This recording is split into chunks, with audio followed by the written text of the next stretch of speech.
안녕하세요. 오늘 여러분과 함께할 이야기는 한 젊은 직장인의 고민에서 시작됩니다. 능력 있는 직원 유하와 그녀에게만 유독 가혹한 기획실장.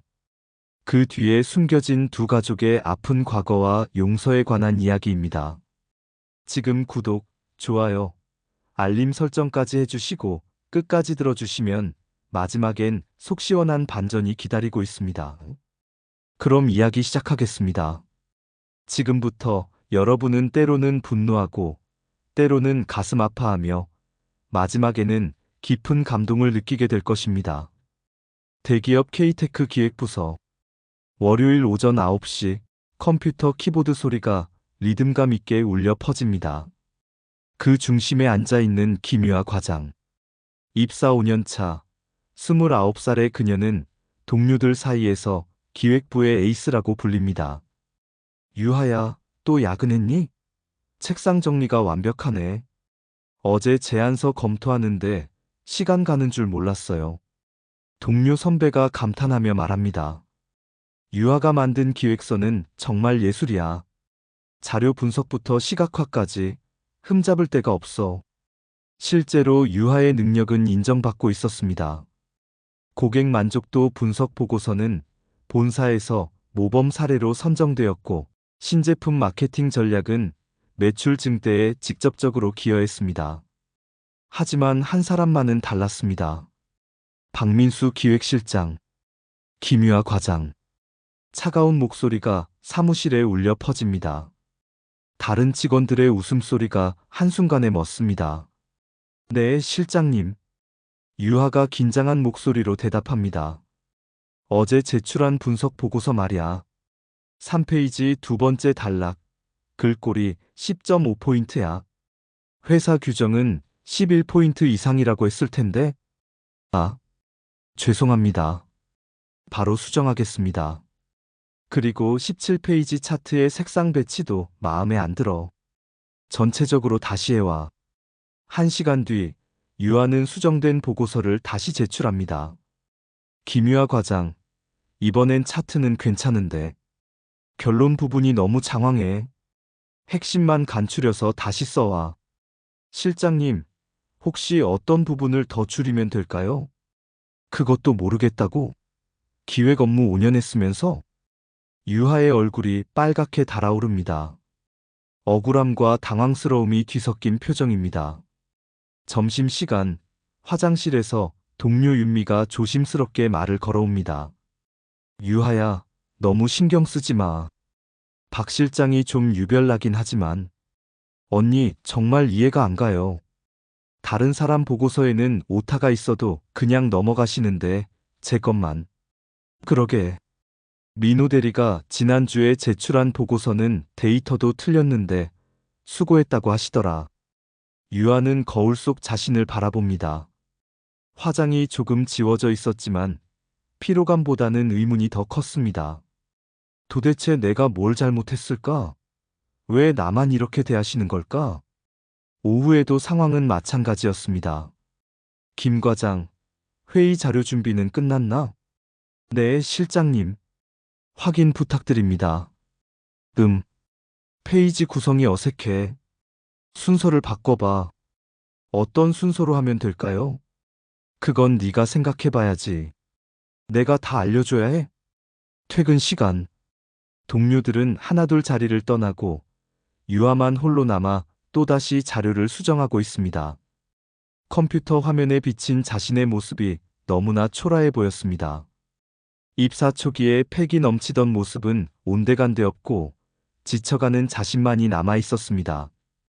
분명히 내 업무 능력은 인정받고 있는데 왜 실장님만은 나를 이렇게 대하실까? 사무실을 나서며 유아는 깊은 고민에 빠졌습니다. 무언가 단순한 업무상의 문제가 아닌 것 같다는 직감이 들었습니다. 하지만 그녀는 아직 몰랐습니다. 이 모든 것의 뿌리가 30년 전으로 거슬러 올라간다는 것을.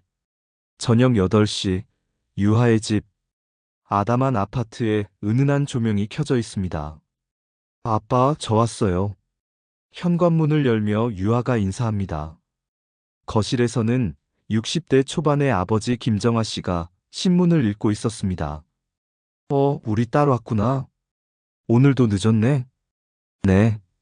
업무가 좀 밀려서요. 유하의 목소리에서 평소와 다른 무언가가 느껴집니다. 아버지는 신문을 접으며 딸을 바라봅니다. 무슨 일 있었니? 표정이 좀 어둡네. 아니에요, 아빠. 그냥 조금 피곤해서. 하지만 유아는 혼자서는 더 이상 견디기 어려웠습니다. 저녁 식사를 하며 조심스럽게 말을 꺼냅니다. 아빠, 직장에서 좀 이상한 일이 있어서요. 응? 무슨 일인데? 저희 부서 실장님이 계신데, 박민수 실장님이라고. 제게만 유독 엄격하시는 것 같아요. 순간, 김정아 씨의 젓가락이 멈춥니다. 미세하게 표정이 굳어지는 것을 유아는 놓쳤습니다. 박민수라고? 네, 아빠. 아시는 분이세요? 김정아 씨는 재빨리 평정을 되찾으려 노력합니다. 아니야, 그냥 흔한 이름이라서. 그런데 얼마나 엄격한데? 유아는 오늘 있었던 일들을 자세히 설명합니다. 글꼴 크기부터 시작해서 차트 색상, 보고서 구성까지. 사소한 것 하나하나를 지적당한 이야기들을. 다른 동료들은 큰 실수를 해도 그냥 넘어가시는데 저만 정말 이해가 안 가요. 아버지의 표정이 점점 어두워집니다. 하지만 여전히 평온한 척 하려 했습니다. 그냥 네가 능력이 있으니까 더 많이 기대하는 게 아닐까? 그런 걸까요? 하지만 너무 부당한 것 같아요. 오늘도 보고서를 3번이나 다시 작성했어요. 김정아 씨는 속으로 복잡한 감정이 몰아치는 것을 느꼈습니다. 30년 전의 그 일이 이제 자신의 딸에게까지 영향을 미치고 있다는 현실을 깨달았습니다. 설마 민수가 우리 유아에게. 아니야, 그럴 리 없어. 그 아이는 그때 너무 어렸는데. 하지만 마음 한편으로는 불안감이 커져갔습니다. 아빠, 정말 괜찮을까요? 회사를 옮기는 것도 생각해봤는데. 아니다. 갑자기 큰 소리로 말한 후 김정아 씨는 당황해합니다. 미안. 그냥 성급하게 결정하지 말라는 뜻이야. 좀 더 지켜보자. 유아는 아버지의 이상한 반응을 눈치챕니다. 아빠, 정말 박 실장님을 모르시는 거예요? 모른다고 했잖아. 왜 자꾸 그래? 하지만 아버지의 목소리에는 확신이 없었습니다. 시선도 어딘가 다른 곳을 향하고 있었습니다. 그날 밤, 유아는 침대에 누워 천장을 바라보며 생각했습니다. 아빠가 뭔가 숨기고 있는 것 같은데. 그리고 박 실장님의 그 시선. 마치 나를 통해 다른 누군가를 보는 것 같았어. 한편 거실에서는 김정아 씨가 혼자 깊은 생각에 잠겨 있었습니다. 30년 전의 기억들이 하나씩 떠오르기 시작했습니다. 젊은 시절의 박종훈, 그리고 자신이 저지른 일들. 설마 민수가 그때의 일을 기억하고 있는 건 아니겠지? 그때 그 아이는 고작 10살이었는데. 하지만 가슴 깊은 곳에서는 알고 있었습니다. 어린아이라고 해서 모든 것을 잊는 것은 아니라는 것을. 특히 그토록 충격적이고 아픈 일이라면. 밤이 깊어갈수록 두 부녀의 불안감은 더욱 커져만 갔습니다. 내일이 오는 것이 두려웠습니다. 진실이 밝혀지는 것이 무서웠습니다. 하지만 그들은 아직 몰랐습니다. 이것은 단지 시작에 불과하다는 것을.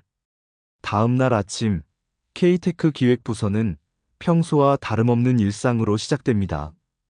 좋은 아침입니다, 실장님. 신입사원 김민호가 밝게 인사합니다.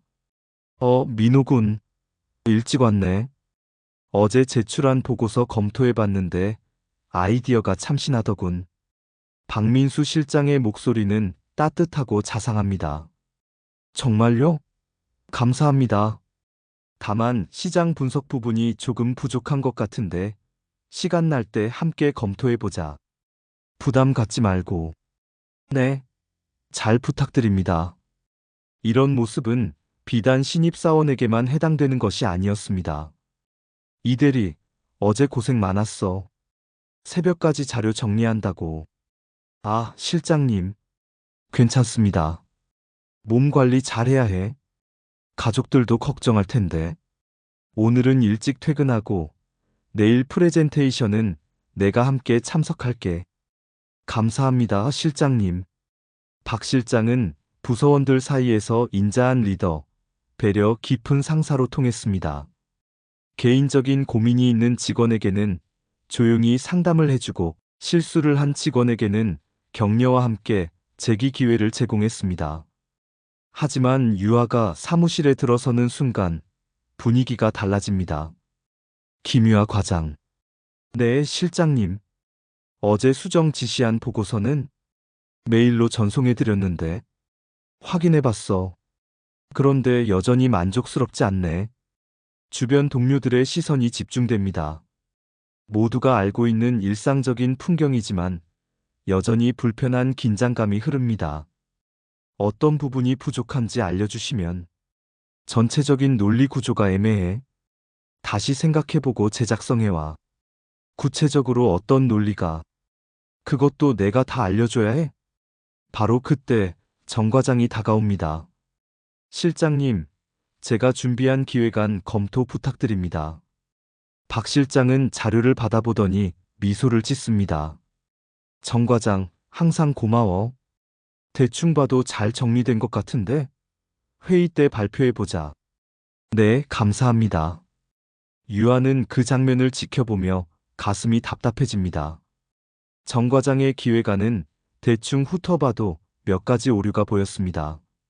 시장 데이터도 최신이 아니었고 경쟁사 분석도 표면적이었습니다. 유하야, 솔직히 우리도 이상하다고 생각해. 동료 선배들이 점심시간에 조심스럽게 말을 꺼냅니다. 박 실장은 정말 좋은 분이야. 우리가 실수해도 따뜻하게 감싸주시고. 그런데 유독 너에게만은 왜 그러실까? 처음에는 너를 키우려고 그러는 줄 알았는데 이제는 아닌 것 같아. 윤미가 고개를 젓습니다. 어제도 민호가 데이터 분석을 완전히 잘못했는데 실장님이 직접 도와주시면서 괜찮다. 다음에 잘하면 되라고 하시더라고. 근데 유아 너는 맞춤법 하나만 틀려도 전체를 다시 하라고 하시잖아. 오후에도 상황은 마찬가지였습니다. 팀 회의에서 각자 진행 상황을 보고하는 시간. 다른 직원들에게는 격려와 조언을 아끼지 않던 박 실장이 유아의 차례가 되자 표정이 굳어집니다. 김 과장, 진행 상황이 좀 늦은 것 같은데? 일정대로 진행하고 있습니다. 일정대로? 품질은 어떻고? 최선을 다해 준비하고 있습니다. 최선을 다한다는 게 이 정도야? 회의실에 침묵이 흐릅니다. 다른 팀원들은 어색해하며 고개를 숙입니다. 그날도 유아는 마지막까지 사무실에 남아 있었습니다. 다른 직원들은 모두 퇴근하고 박 실장도 자리를 비운 상황에서 혼자 야근을 하고 있었습니다. 도대체 무엇이 문제일까? 유아는 자신의 지난 5년간의 업무를 되돌아봤습니다. 실적도 좋았고 동료 관계도 원만했습니다. 상사들의 평가도 나쁘지 않았습니다. 하지만 박민수 실장만은 달랐습니다. 마치 자신을 보는 것이 불쾌하기라도 한 듯 항상 차가운 시선을 보냈습니다. 문득 책상 서랍을 열어 가족 사진을 꺼내봅니다. 대학 졸업식 때 찍은 사진. 아버지의 자랑스러운 미소가 환하게 빛나고 있었습니다. 아빠는 분명히 뭔가 알고 있어. 어제 반응이 너무 이상했어. 유하의 머릿속에서는 여러 가지 추측들이 꼬리에 꼬리를 물고 이어집니다. 혹시 아버지가 예전에 박 실장과 좋지 않은 일이 있었던 걸까? 비즈니스상의 문제? 개인적인 갈등? 사무실을 나서며 유아는 결심합니다. 내일은 반드시 아버지께 정확히 물어봐야겠어. 이대로는 더 이상 견딜 수 없어. 하지만 그녀는 몰랐습니다. 내일이 오면 상상했던 것보다 훨씬 더 충격적인 진실과 마주하게 될 것이라는 사실을.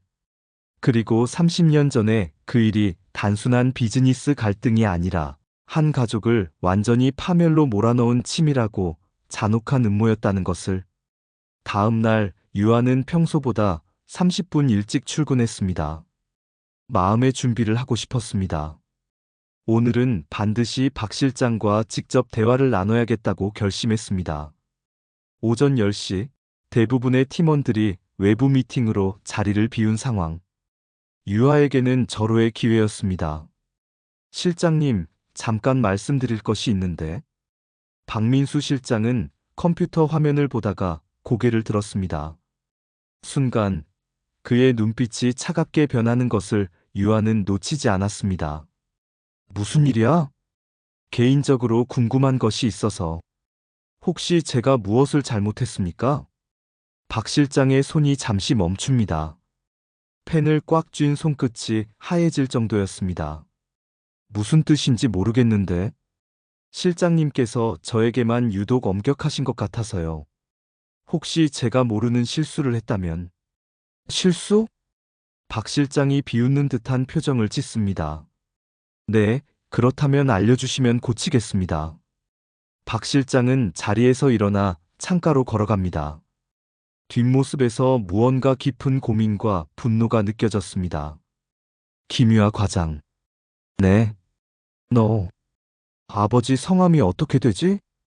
갑작스러운 질문에 유아는 당황합니다. 왜? 왜 갑자기 아버지 말씀을? 그냥 답해봐. 김정아입니다만. 박 실장이 갑자기 돌아섭니다. 그의 얼굴에는 30년간 억눌러온 분노와 증오가 가득 차 있었습니다. 김정화. 역시 그자의 딸이군. 실장님? 무슨 말씀이신지. 무슨 말이냐고? 박 실장의 목소리가 떨립니다. 내 아버지 때문이야. 네 아버지 때문에 내가 너를 이렇게 대하는 거야. 유하의 얼굴이 창백해집니다. 아버지가 뭘 하셨다는 거예요? 뭘 했냐고? 네 아버지가 우리 가족에게 뭘 했는지 정말 모르는 거야? 박 실장이 책상을 주먹으로 치며 소리칩니다. 30년 전 네 아버지 김정화가 우리 아버지를 어떻게 음해했는지, 우리 가족을 어떻게 나락으로 떨어뜨렸는지 정말 모른다는 거야? 저는 아무것도 모른다고? 그럼 지금이라도 알아야지. 박 실장의 눈에 눈물이 글썽입니다. 하지만 그것은 슬픔이 아닌 분노의 눈물이었습니다. 내 아버지 박종우는 정직한 사업가였어. 네 아버지와 함께 사업을 시작했지. 서로 믿고 의지하는 동업자였다고. 유아는 말문이 막혀 그저 듣고만 있습니다. 하지만 네 아버지는 달랐어. 돈과 성공을 위해서라면 친구도 배신할 수 있는 인간이었지. 그건 아직 끝나지 않았어. 네 아버지는 계약서를 조작했어. 우리 아버지 몰래 서류를 바꿔치기 하고 뇌물까지 써가며 우리 회사 기반을 무너뜨렸지. 유하의 다리에 힘이 빠집니다. 하지만 그것도 모자랐나 봐. 마지막에는 아예 우리 아버지를 범죄자로 만들어버렸어. 범죄자요? 네 아버지가 우리 아버지 명의로 가짜 계약서를 만들어서 횡령 혐의를 뒤집어 씌웠어. 완벽하게 조작된 증거들. 우리 아버지는 억울하게 구속됐지. 유아는 벽에 등을 기대며 주저앉습니다. 그럴 리가. 우리 아버지가 그런 분이 아니에요. 아닐 리가 없어. 그럼 네가 직접 물어봐. 김정화에게 30년 전 박종훈에게 무슨 짓을 했는지. 동료들은 고개를 숙이고 자신의 일에만 집중하는 척합니다. 모두가 알고 있었습니다. 박 실장이 책상에서 오래된 신문 스크랩을 꺼냅니다. 이걸 봐. 30년 전 신문 기사야. 중소기업 대표 박종훈, 횡령 혐의로 구속. 동업자 김정화 씨는 충격을 감추지 못해. 유아는 그 기사를 보며 현실감을 잃습니다. 이게 정말이야. 그리고 그 결과가 뭔지 알아? 우리 아버지는 억울함을 호소하다가 감옥에서 돌아가셨어. 우리 어머니는 그 충격으로 정신병을 앓으셨고 나는 10살이었는데 하루아침에 범죄자의 아들이 되어버렸어. 유아는 더 이상 말을 할 수 없었습니다. 그런데 네 아버지는? 우리 아버지가 없어진 사업을 그대로 이어받아서 지금의 부를 쌓았지. 너를 대학까지 보낼 수 있을 만큼. 그래서 나는 맹세했어. 김정화의 가족에게는 절대 관용을 베풀지 않겠다고. 특히 그의 딸에게는. 긴 침묵이 흐릅니다. 사무실에는 에어컨 소리만 윙윙거리고 있었습니다. 유아는 떨리는 목소리로 말합니다. 저는 정말 아무것도 몰랐어요. 아버지가 그런 일을 몰랐다고? 그게 변명이 되나? 하지만 저는 아버지와 다른 사람이에요. 다른 사람? 박 실장이 비웃습니다. 같은 피가 흐르고 있잖아. 그 더러운 김정화의 피가. 앞으로도 계속 이럴 거야. 네가 이 회사에 있는 한 나는 너에게 편안함을 주지 않을 거야. 그것이 내 아버지에 대한 최소한의 예의거든. 유아는 더 이상 견딜 수 없어 사무실을 뛰쳐나갑니다. 복도를 지나 화장실로 향하는 그녀의 뒷모습에서 깊은 절망이 느껴졌습니다. 박 실장은 혼자 남은 사무실에서 30년 전 아버지의 마지막 모습을 떠올렸습니다. 아빠, 제가 복수하고 있어요. 조금씩 천천히. 하지만 마음 한편으로는 알고 있었습니다. 이것이 진정한 복수인지 아니면 단순한 분풀이인지. 때는 1993년. 한국 사회가 급격한 경제 성장의 물결 속에서 역동적으로 변하던 시기였습니다. 서울 강남의 작은 사무실. 2명의 30대 남성이 열정적으로 사업 계획을 논의하고 있었습니다. 정화야, 이번 프로젝트만 성공하면 우리도 진짜 대기업 만들 수 있을 것 같아. 박종훈의 목소리는 희망으로 가득 차 있었습니다. 그는 정직하고 성실한 성격으로 동업자인 김정화를 진심으로 신뢰하고 있었습니다. 그래, 종훈아. 우리가 힘을 합치면 못할 게 뭐가 있어? 김정화 역시 밝게 웃으며 대답했습니다. 하지만 그의 눈 깊은 곳에는 다른 무언가가 숨어 있었습니다. 두 사람이 함께 설립한 태평양무역은 초기에 순조로운 성장을 보였습니다. 박종훈은 기술과 품질 관리를, 김정화는 영업과 재무를 담당했습니다. 오늘 대우그룹에서 연락이 왔어. 우리 제품에 관심이 있다는데? 정말? 드디어 대기업과 거래할 수 있게 됐구나. 이제 시작이야, 종훈아. 앞으로 더 큰 일들이 기다리고 있어. 하지만 성공이 가까워질수록 김정화의 욕심은 더욱 커져갔습니다. 1994년 봄, 회사가 급성장하면서 두 사람 사이에 미묘한 갈등이 시작됐습니다. 정화야, 이 계약서 좀 이상한데?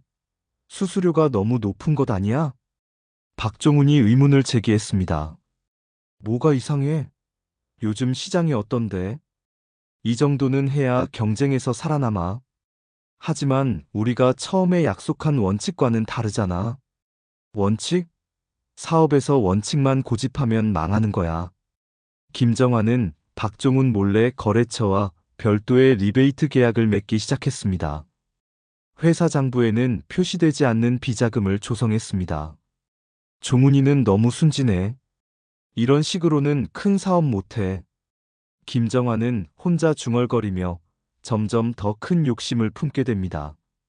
1994년 가을, 두 회사가 대형 프로젝트를 놓고 경쟁하게 됐습니다. 성공하면 회사가 완전히 다른 차원으로 성장할 수 있는 기회였습니다. 정화야, 이번만큼은 정정당당하게 경쟁하자. 우리 실력으로 승부하는 거야. 당연하지, 종훈아. 우리가 뭔가.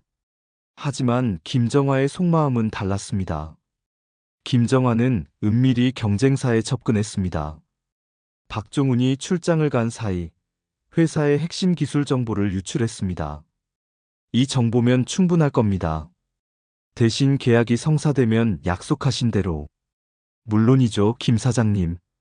서로 윈윈하는 거죠. 며칠 후 충격적인 소식이 들려왔습니다. 종훈아, 미안해.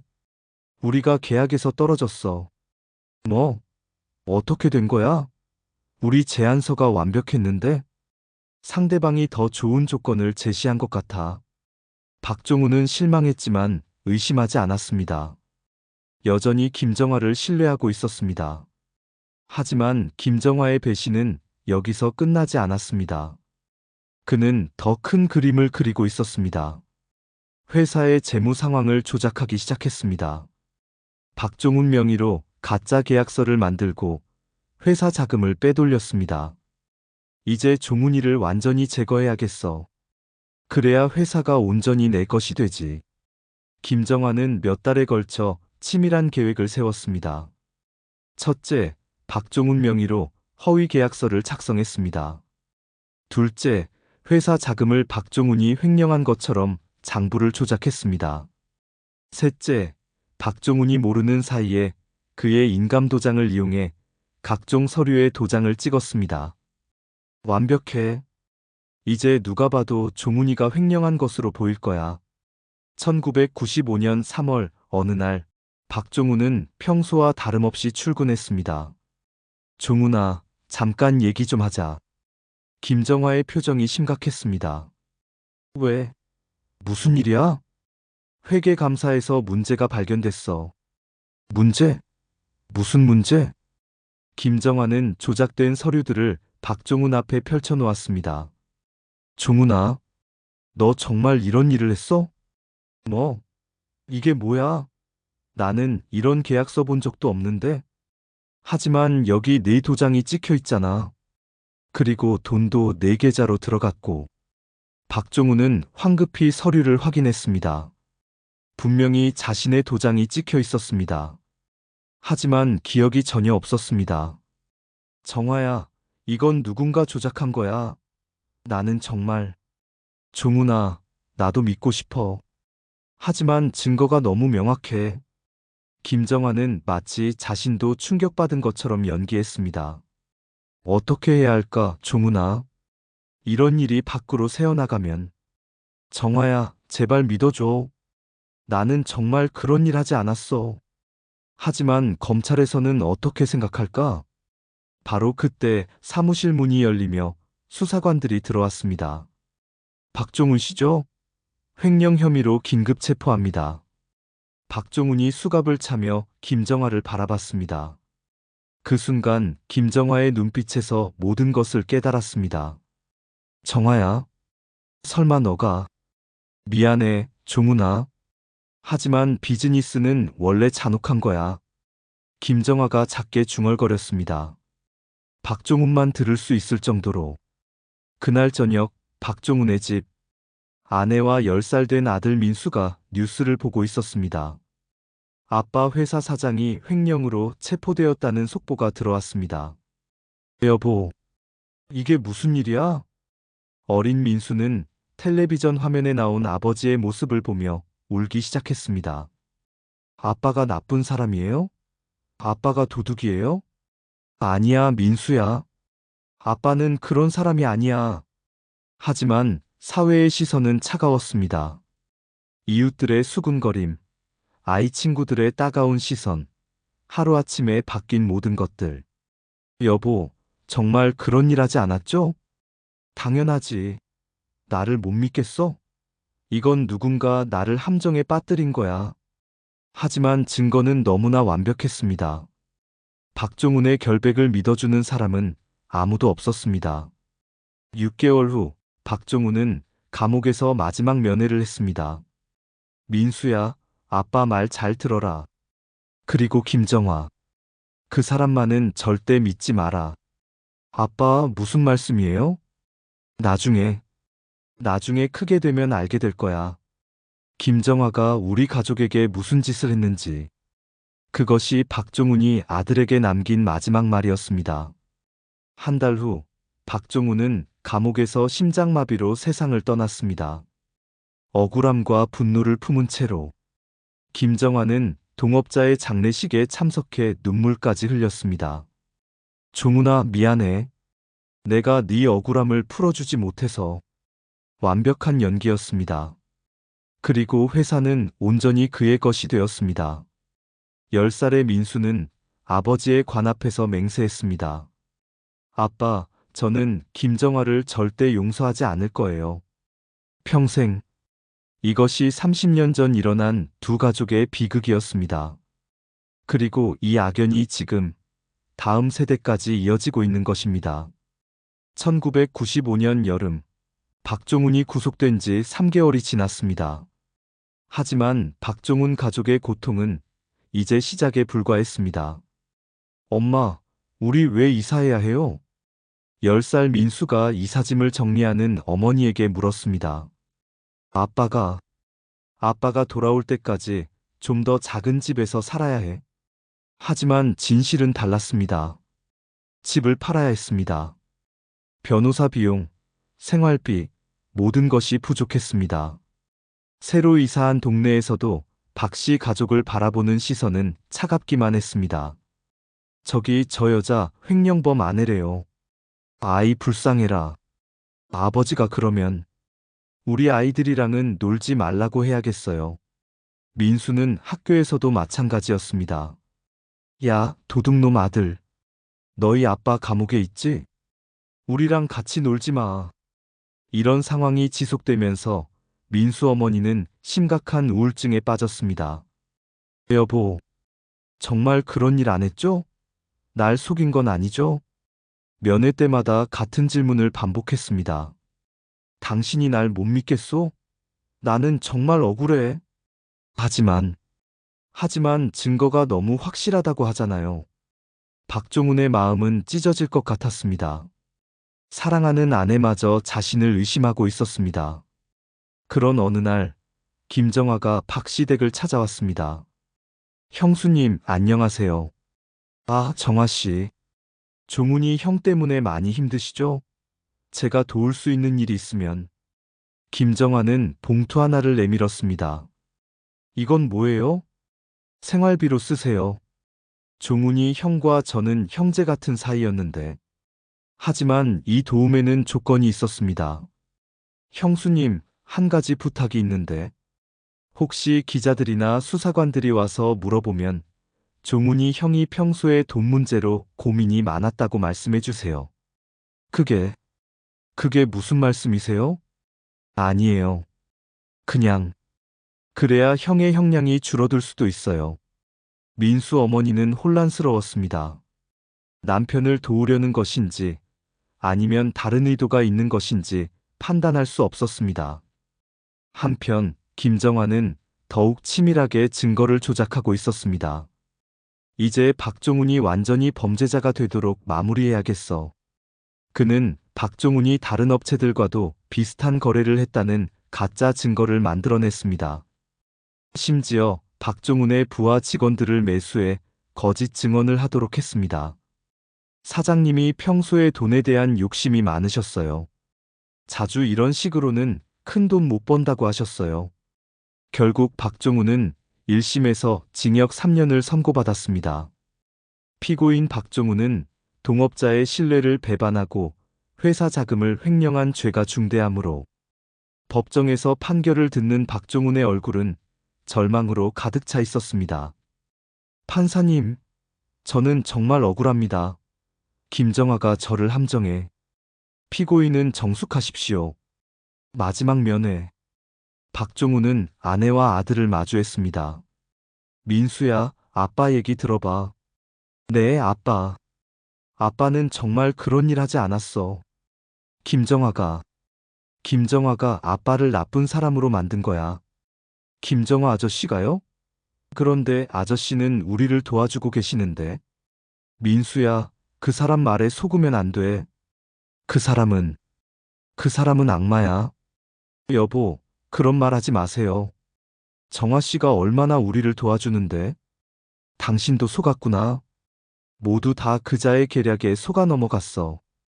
박종훈은 마지막으로 아들의 손을 꽉 잡았습니다. 민수야, 아빠는 억울해. 정말 억울하다고. 그리고 언젠가 진실이 밝혀질 거야. 아빠. 그때까지 기다려줄 수 있지? 어린 민수는 고개를 끄덕였습니다. 아버지를 믿고 싶었습니다. 2개월 후 박종훈은 감옥에서 세상을 떠났습니다. 공식적으로는 심장마비였지만 사실은 억울함과 절망으로 인한 죽음이었습니다. 마지막 순간까지 그는 중얼거렸습니다. 김정화, 너는 반드시 벌을 받을 거야. 장례식장에 김정화가 나타났습니다. 검은 정장을 입고 눈물을 글썽이며 형수님, 제가 종훈이 형을 지켜주지 못해 죄송합니다. 고마워요, 정화 씨. 당신이 아니었으면. 김정화는 관 앞에 무릎을 꿇고 절했습니다. 형님, 편히 가세요. 형수님과 민수는 제가 돌봐드릴게요. 하지만 그의 마음속에는 승리감만이 남아 있었습니다. 이제 끝났어. 완벽한 승리야. 장례식이 끝난 후 10살 민수는 아버지 묘 앞에서 혼자 중얼거렸습니다. 아빠, 저는 아빠가 나쁜 사람이 아니라는 걸 알아요. 그리고 김정화 아저씨가 뭔가 숨기고 있다는 것도. 어린 나이였지만 민수는 어른들의 거짓말을 느낄 수 있었습니다. 아빠, 제가 커서 꼭 진실을 밝혀낼 거예요. 그리고 김정화에게 복수할 거예요. 그로부터 30년. 그 어린 민수가 바로 지금의 박민수 실장입니다. 30년간 품어온 복수심, 아버지의 억울한 죽음에 대한 분노, 그리고 김정화의 딸 유하와 마주한 운명적인 순간. 이제야 기회가 왔어, 아빠. 김정화의 딸에게 우리가 받은 고통을 그대로 돌려줄 수 있게 됐어요. 하지만 과연 이것이 진정한 복수일까요? 아니면 단순한 분풀이일까요? 그 답은 아직 알 수 없었습니다. 그날 저녁 유아는 집에 돌아가자마자 아버지를 찾았습니다. 아빠. 거실에서 신문을 읽고 있던 김정아 씨는 딸의 다급한 목소리에 고개를 들었습니다. 왜 그래, 유하야? 무슨 일이? 하지만 유하의 얼굴을 본 순간 그는 모든 것을 직감했습니다. 아빠, 박종훈이라는 분을 아세요? 김정아 씨의 얼굴이 순간 하얗게 변했습니다. 손에 들고 있던 신문이 떨렸습니다. 누구라고? 박종훈, 30년 전에 아버지와 사업을 같이 하셨던 분. 더 이상 숨길 수 없음을 깨달은 김정아 씨는 깊은 한숨을 내쉬었습니다. 어디서 그 이야기를 들었니? 박 실장님께서 말씀해 주셨어요. 그분이 박종훈 씨의 아들이래요. 김정아 씨는 주저앉듯이 소파에 앉았습니다. 30년 동안 가슴 깊이 묻어두었던 죄책감이 한순간에 밀려왔습니다. 아빠, 정말이에요? 박 실장님이 말씀하신 게 모두 사실이에요? 유아야, 아빠가 정말 박종훈 아저씨를 배신하셨어요? 횡령 누명을 씌우셨어요? 김정아 씨는 고개를 들 수 없었습니다. 사실이다. 유아는 그 순간 온 세상이 무너지는 것 같았습니다. 아빠, 내가 종훈이에게 정말 나쁜 짓을 했어. 김정아 씨의 목소리가 떨렸습니다. 그때 나는 성공에 너무 목말라 있었어. 돈에 권력에. 그래서 가장 소중한 친구를 배신했지. 김정아 씨는 30년 전의 일을 하나하나 고백하기 시작했습니다. 계약서 조작부터 시작해서 횡령 누명까지. 모든 게 내가 꾸민 일이었어.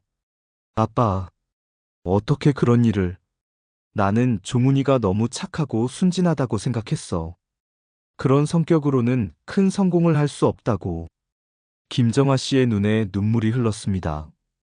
하지만 그게 변명이 될 수는 없지. 내가 가장 친한 친구를 배신했고 그 사람을 죽음으로 몰고 갔어. 유아는 아버지를 바라보며 말문이 막혔습니다. 평생 존경해왔던 아버지가 누군가의 인생을 파멸로 몰고 간 장본인이었다니. 그럼 우리가 지금 가진 모든 것이 다른 사람의 희생으로 만들어진 거예요? 유아야, 이 집도 제 교육비도 모든 게 박종훈 아저씨의 것이었던 거예요? 김정아 씨는 대답할 수 없었습니다. 사실이었기 때문입니다. 아빠, 어떻게 그런 일을 하실 수 있어요? 어떻게? 유하가 처음으로 아버지에게 소리를 질렀습니다. 그분은 아빠를 믿고 의지했을 텐데. 그런데 뒤에서 칼을 꽂으시다니. 유하야, 진정해. 진정하라고요? 지금 박 실장님이 저에게 왜 그렇게 대하시는지 알겠어요. 당연한 거죠. 그분 가족이 얼마나 고생하셨을지. 10살짜리 아이가 하루아침에 범죄자의 아들이 되어서. 김정아 씨는 더욱 고개를 숙였습니다. 미안하다. 정말 미안해, 유하야. 저한테 미안하다고 하실 일이 아니에요. 박 실장님한테, 박종훈 아저씨한테 미안하다고 하셔야죠. 나도 그동안 후회했어. 매일 밤 종훈이 생각하면서 잠을 못 이뤘어. 후회했다고요? 그럼 왜 진작에 사과하지 않으셨어요? 어떻게 사과를 해? 이미 죽은 사람한테. 아들이 살아있잖아요. 박 실장님이 살아계시잖아요. 김정아 씨는 솔직한 마음을 털어놨습니다. 무서웠어. 모든 걸 잃을까봐 무서웠어. 잃을까봐 무서우셨다고요? 그럼 박종훈 아저씨는 뭐예요? 그분은 정말로 모든 걸 잃으셨잖아요. 알고 있어. 내가 얼마나 큰 죄를 저질렀는지 알고 있다고. 다음 날 유아는 다시 박 실장을 찾아갔습니다. 실장님, 아버지와 얘기했습니다. 박민수 실장은 차가운 표정으로 그녀를 바라봤습니다. 그래서 아버지께서 모든 걸 인정하셨어요. 그리고 정말 후회하고 계신다고. 후회? 박 실장이 비웃었습니다. 30년 만에 후회한다고? 내 아버지가 죽고 나서야 후회한다고? 실장님, 제가 아버지 대신 사과드릴게요. 유아가 깊숙이 고개를 숙였습니다. 정말 죄송합니다. 아버지가 저지른 일, 저희 가족이 책임지겠습니다. 하지만 박 실장의 반응은 차갑기만 했습니다. 네가 사과한다고 해서 내 아버지가 살아 돌아와? 우리 가족이 겪은 고통이 사라져? 그건 아니지만. 그럼 의미 없는 사과야. 박 실장은 자리에서 일어나 창밖을 바라봤습니다. 나는 30년을 기다렸어. 김정화에게 복수할 기회를. 실장님. 그런데 김정화는 이미 늙었어. 그자에게 복수해봤자 의미가 없지. 박 실장이 유아를 돌아봤습니다. 하지만 그의 딸은 다르지. 아직 젊고 앞날이 창창하고. 제발, 네가 절망하고 고통받는 모습을 보면서 내 아버지의 원한을 달랠 거야. 실장님, 저는 그때 태어나지도 않았어요. 아버지가 하신 일과는 아무 상관이 없어요. 상관없다고? 그 더러운 돈으로 자랐으면서? 하지만, 아니야. 김정화의 딸인 이상, 넌 평생 이 짐을 져야 해. 박 실장이 최후 통첩을 던졌습니다. 앞으로도 계속 이럴 거야. 네가 이 회사에 있는 한, 나는 절대 너에게 편안함을 주지 않을 거야. 유아는 더 이상 할 말이 없었습니다. 아버지의 죄가 너무 컸고, 박 실장의 분노가 너무 깊었습니다. 어떻게 해야 하지? 이 악순환을 어떻게 끊어야 하지? 그날 밤, 유아는 잠들지 못했습니다. 머릿속에는 온갖 생각들이 복잡하게 얽혀 있었습니다. 아버지에 대한 실망감, 박 실장에 대한 이해, 그리고 앞으로의 삶에 대한 불안감. 한편 김정아 씨 역시 밤새 잠을 이루지 못했습니다.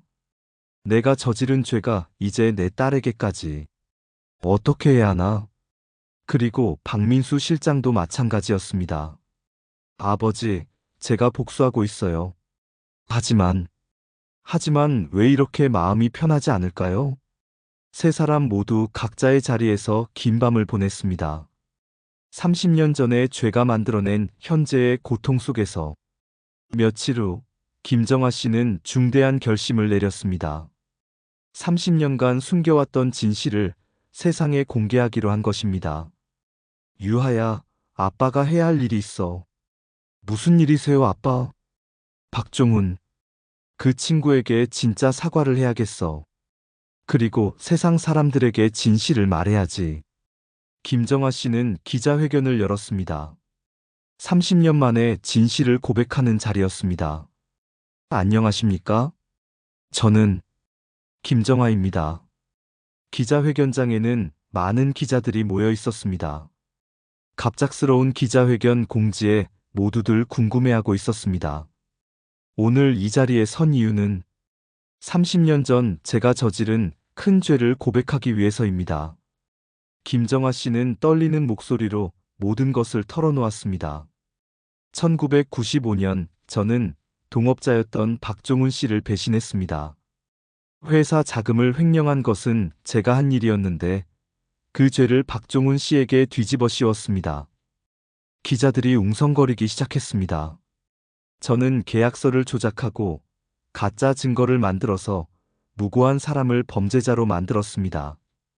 그리고 그 결과 박종훈 씨는 억울하게 감옥에서 돌아가셨습니다. 김정아 씨의 눈에서 눈물이 흘러내렸습니다. 30년간 쌓여온 죄책감이 한순간에 터져나왔습니다. 저는 친구를 죽인 살인자나 다름없습니다. 법적으로는 무죄일지 몰라도 도덕적으로는 살인자입니다. 박종훈 씨의 가족분들에게, 특히 아드님에게 진심으로 사과드립니다. 용서해달라고 할 자격도 없지만 정말 죄송합니다. 기자회견은 큰 파장을 일으켰습니다. 30년 전의 사건이 재조명되었고 언론은 연일 이 소식을 다뤘습니다. 한편 회사에서 이 소식을 들은 박민수 실장은 복잡한 감정에 휩싸였습니다. 결국 인정하는군.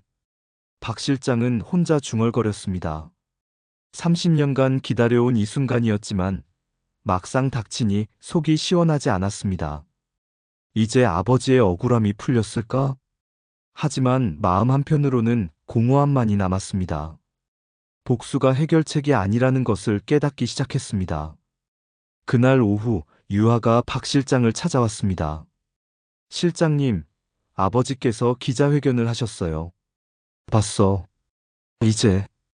이제 조금은 아버지의 억울함이 풀리셨나요? 박 실장은 오랫동안 침묵했습니다. 모르겠어. 정말 모르겠다. 실장님, 제가 아버지 대신 평생 속죄하며 살겠습니다. 속죄? 네. 비록 제가 직접 저지른 일은 아니지만 아버지의 딸로서 책임을 지겠습니다.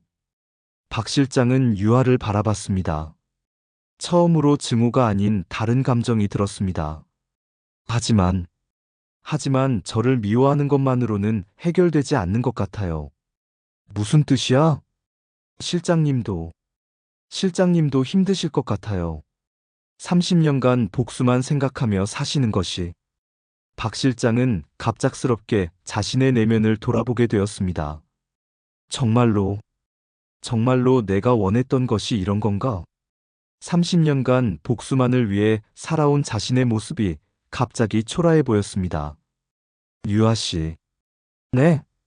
내 아버지가 진심으로 후회하고 있다고 생각해? 네. 정말 후회하고 계세요. 매일 밤 괴로워하시는 모습을 봤어요. 박 실장의 마음에 작은 변화가 일기 시작했습니다. 내가 너에게 너무 가혹했나? 아니에요. 충분히 그러실 만한 이유가 있으시잖아요. 하지만 넌 잘못이 없는데. 그 순간 박 실장은 깨달았습니다. 자신이 저지르고 있는 일이 아버지가 당했던 일과 얼마나 다르지 않다는 것을. 그날 저녁 박 실장은 아버지의 무덤을 찾았습니다. 아버지, 저 왔습니다. 30년 만에 처음으로 평온한 마음으로 아버지를 만났습니다. 아버지의 억울함은 이제 세상에 알려졌어요. 김정아가 직접 인정했어요. 바람이 살랑살랑 불어왔습니다. 하지만 아버지, 저는 이제 지쳤어요. 복수하는 삶이 너무 힘들어요. 아버지께서는 저에게 증오하라고 하셨지만 이제는 다른 말씀을 해주실 것 같아요. 박 실장은 무덤 앞에 무릎을 꿇었습니다. 아버지, 이제 증오를 내려놓겠습니다. 김정아를 용서하겠습니다. 그 순간 마음 깊은 곳에서 무언가 풀리는 것을 느꼈습니다. 30년간 옥죄고 있던 분노와 증오의 사슬이 끊어지는 것 같았습니다. 다음 날, 박 실장은 유아를 불렀습니다. 김유아 과장. 네, 실장님. 앞으로 다른 직원들과 똑같이 대할 생각이야. 유아는 믿을 수 없다는 표정을 지었습니다. 정말이에요? 네 아버지의 죄와 너는 다른 사람이야. 내가 그걸 잊고 있었어. 실장님. 그리고 미안해. 너에게 너무 가혹했어. 유하의 눈에 눈물이 글썽였습니다. 실장님 감사합니다. 정말 감사합니다. 고마워할 건 없어. 당연한 일이니까. 박 실장은 처음으로 유하에게 따뜻한 미소를 보였습니다. 이제 우리 모두 새로 시작하자. 과거에 얽매이지 말고. 네. 두 사람의 악연은 이렇게 끝이 났습니다. 6개월이 지났습니다. 김정아 씨는 기자회견 이후 사회적 비난을 받았지만 진실을 고백한 용기에 대해서는 일부 긍정적인 평가도 받았습니다. 무엇보다 30년간 짊어졌던 죄책감에서 해방되었습니다. 박민수 실장은 완전히 달라진 사람이 되었습니다. 유업뿐만 아니라 모든 직원들에게 더욱 따뜻하게 대했습니다. 복수심에서 벗어나니 마음이 한결 가벼워졌습니다. 어느 날 퇴근길, 박 실장이 유아에게 말했습니다. 김 과장, 오늘 보고서 정말 잘했어. 창의적이면서도 실무적이고. 감사합니다, 실장님. 그런데 시간 있으면 커피 한 잔 할래? 오늘 날씨도 좋고. 이제 두 사람은 자연스럽게 대화를 나눌 수 있게 되었습니다. 어느 주말, 김정아 씨와 박민수 실장은 처음으로 직접 만났습니다. 박종훈의 무덤 앞에서였습니다. 정아 씨, 민수야, 정말 미안하다. 내 아버지에게, 그리고 너에게. 이제 됐습니다. 다 지난 일이에요. 두 사람은 박종훈의 무덤 앞에서 함께 절했습니다. 형님, 이제 편히 쉬세요. 모든 게 해결됐습니다. 이 이야기는 여러 가지 교훈을 남깁니다. 첫째, 과거의 잘못은 언젠가는 드러나게 됩니다. 김정아의 30년간의 거짓은 결국 진실로 밝혀졌습니다. 둘째, 복수는 해결책이 아닙니다. 박민수의 30년간의 복수심은 결국 자신만 괴롭혔을 뿐입니다. 셋째, 진정한 용기는 잘못을 인정하고 사과하는 것입니다. 김정아의 기자회견은 늦었지만 필요한 용기였습니다. 넷째, 용서는 상대방을 위한 것이 아니라 자신을 위한 것입니다. 박민수는 용서함으로써 자유로워졌습니다. 마지막으로 세대를 넘어서는 갈등은 누군가가 용기를 내어 끊어내야 합니다.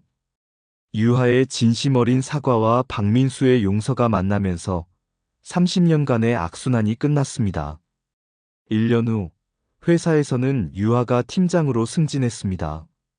박민수 실장의 적극적인 추천이 있었기 때문입니다. 축하해요, 팀장님. 감사합니다, 실장님. 실장님 덕분입니다. 네가 잘해서야. 앞으로도 잘 부탁해. 그날 저녁 유아는 아버지에게 승진 소식을 전했습니다. 아빠, 제가 팀장이 됐어요. 그래? 축하한다, 딸아. 박 실장님께서 많이 도와주셨어요. 김정아 씨는 감격했습니다. 민수가 정말 좋은 사람이구나. 아버지를 닮았어. 네, 정말 좋은 분이세요. 부녀가 함께 웃었습니다. 더 이상 과거의 그림자는 없었습니다. 이것이 우리가 함께 나눈 60분간의 이야기였습니다. 때로는 우리의 삶에 해결하기 어려운 갈등과 상처가 있을 수 있습니다. 하지만 진실한 사과와 진정한 용서가 만날 때 그 어떤 깊은 상처도 치유될 수 있다는 것을 기억해 주시기 바랍니다.